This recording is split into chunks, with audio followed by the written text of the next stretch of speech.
தனியாக உட்காரும்போது யோசிச்சு பார்ப்பேன், எவ்வளோ சேஞ்ச் ஆயிட்டலனா அப்படின்னு.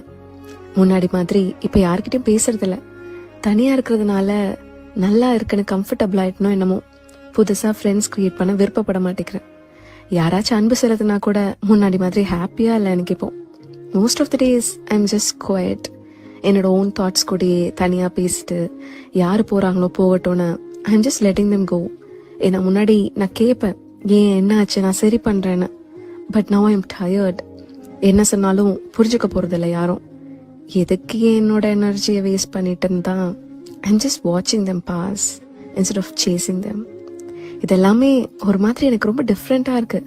ஏன்னா முன்னாடி இருந்த என்னோட வெர்ஷன் எப்படின்னா, சத்தமாக சிரிச்சுட்டு கல கலன்னு பேசிட்டு எங்கே இருக்கணும் அங்கே எல்லாரையும் சந்தோஷமாக வச்சுட்டு எல்லாரையும் என் கூட அரவணைச்சிட்டு. பட் இப்போ என்ன ஆச்சுன்னு எனக்கு தெரியல.